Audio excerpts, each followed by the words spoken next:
আসসালামু আলাইকুম, সবাই কেমন আছেন? আশা করি সবাই ভালো আছেন। আমি আলহামদুলিল্লাহ অনেক ভালো আছি। আজকে আপনাদের মাঝে নিয়ে আসছি আর একটা ভিডিও। আসলে আমার লাউ গাছের পাতা নিচ থেকে কেটে দিতে হয়েছে, কারণ হচ্ছে উপরের দিকে আগাছা ছড়াচ্ছিল না, নিচের দিকে অনেক আগাছা হয়েছিল। আর লাউ গাছের বিষয়ে আসলে আমার অতটা পরিমাণে অভিজ্ঞতা নাই। যাই হোক, তারপরে বাবুর আব্বু এগুলো সব অনেকটাই দেখে। তবে আমি অন্য গাছগাছালি যেগুলো দেখি না কেন, লাউ গাছের বিষয়টা আমি একটু কমই দেখি। তো গাছের পাতা যখন পাড়ছিল আমার অনেক ভালো লাগছিল, কারণ হচ্ছে টাটকা হচ্ছে সবজি যে কোনো জিনিসই আমার খুবই ভালো লাগে। আর গাছের মানে ছাদের তো যেহেতু গাছ থেকে পাড়া, এটা তো আর ভাষায় প্রকাশ করা যায় না। তো আমার শাশুড়ি লাউ পাতা আমাকে সুন্দরভাবে কেটে দিয়েছে। আমি কিভাবে ভাজি করলাম সেটা আপনাদের মাঝে শেয়ার করব। তো ভিডিও কিন্তু শুরু থেকে শেষ পর্যন্ত দেখবেন, লাইক ফলো শেয়ার দিয়ে পাশে থাকবেন। আর ভিডিওটি কেমন হয়েছে সেটা কিন্তু অবশ্যই বলবেন। এই তো লাউ পাতা আমি অনেক সুন্দর করে ধুয়ে হচ্ছে একটা ঝাপনাতে রেখেছিলাম, ওয়াশ করে নিলাম। তো এখন হচ্ছে এটা রেখে দেবো। আর কিছুটা পরিমাণে আলু অ্যাড করেছি আমি এটার সাথে। তো একটা পাত্রের মধ্যে এখন আমি লাউ শাক আর হচ্ছে কয়েকটা আলু কেটে রেখেছিলাম, সেটা এখানে হচ্ছে এখন দিয়ে দিব। তো হালকা পরিমাণে লবণ দিয়ে আমি সিদ্ধ দিব, বেশি লবণ দিব না, যেহেতু শাকটা কিন্তু রান্না করার পরে কিন্তু অনেক কমিয়ে আসে, যার কারণে দরকার হলে আমি পরে এটাতে লবণ আবার অ্যাড করে দিব স্বাদ বুঝে। তো এই তো এখন হচ্ছে অনেকটাই হচ্ছে সিদ্ধ হালকা হালকা হয়ে আসতেছে।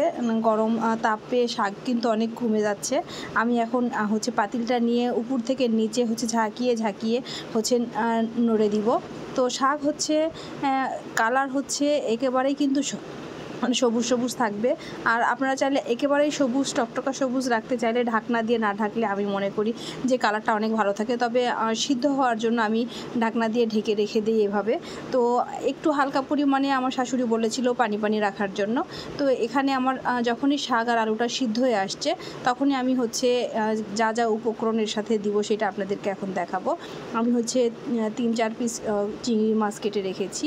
এখানে হচ্ছে পরিমাণ মতন হচ্ছে পেঁয়াজ আর হচ্ছে কাঁচামরিচটা ছোটো ছোটো করে কেটেছি দেখেন, কারণ কি শাকের ভিতর যখনই হচ্ছে কাঁচামরিচটা দেওয়া হবে, দেখা যাচ্ছে ফট করে ভাতের সাথে খাবেন আপনারা, কাঁচামরিচটা বড় পিস যদি দেন তাহলে দেখা যাচ্ছে মুখে পড়লে অনেক ঝাল লাগে, যার কারণে কাঁচামরিচটা আমি এরকম পরিমাণে কেটে দিই। আপনারা চাইলে আপনাদের মতন করে বড় পিস করেও কেটে দিতে পারেন। যাই হোক, আমি এখানে রসুন কুচি নিয়েছি। তো কি দিলাম দেখতেই তো পাচ্ছেন, পেঁয়াজ, রসুন পরিমাণ মতন, আর হচ্ছে কাঁচামরিচ আর চিংড়ি মাছের কয়েকটা পিস। তো আমি চিংড়ি মাছটা হচ্ছে এখানে পেঁয়াজের সাথে ভেজে নিব, তাতে যাতে করে সিদ্ধ হয়ে যায় শাকটা, যেহেতু আমি সিদ্ধ অলরেডি করে ফেলেছি, যার কারণে। তো এই তো হালকা হালকা বাদামি কালার হয়ে আসতেছে।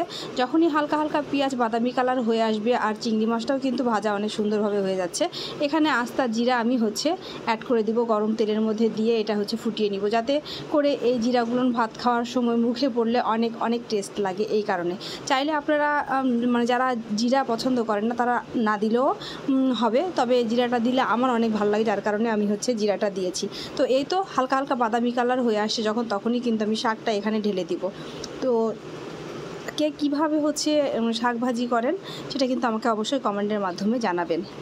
যেহেতু শাশুড়ি বলেছিল হালকা হালকা পানি থাকতেই হচ্ছে শাকটা নামাইতে, তো আমি একেবারে কিন্তু ঝরঝরা করি নাই। আপনারা চাইলে ঝরঝরাও করতে পারেন, চাইলে আমার মতন করেও কিন্তু করতে পারেন। তো যে যেরকম স্বাদ বুঝে খেতে চান সেরকম করলে কোনো সমস্যা নাই, তবে আমি আমার মতন করে করেছি। তো এই তো হচ্ছে শাক অনেকটাই হচ্ছে হয়ে আসছে বললেই চলে, আর একটু পরিমাণে পানিটা কমে আসলে আমি নামিয়ে ফেলবো। তো সবাই ভালো থাকবেন, আবার হচ্ছে আপনাদের মাঝে নতুন কোনো একটা ভিডিও নিয়ে আসবো ইনশাল্লাহ। আজকে শাক ভাজি কমপ্লিট। আর যেহেতু গাছের টাটকা শাক, গাছ থেকে পারলাম কাঁচামরিচ শাক, এই তো আলহামদুলিল্লাহ অনেক অনেক ভালো একটা খাবার। যারা যারা পছন্দ করেন তারা কিন্তু অবশ্যই কমেন্ট দিতে ভুলবেন না। আজকে আপনাদের মাঝে নিয়ে আসছি শাক হচ্ছে ভাজি। তো আল্লাহ হাফেজ, আমার জন্য সবাই দোয়া করবেন, সবার জন্য শুভকামনা রইল। আল্লাহ হাফেজ, আসসালামু আলাইকুম।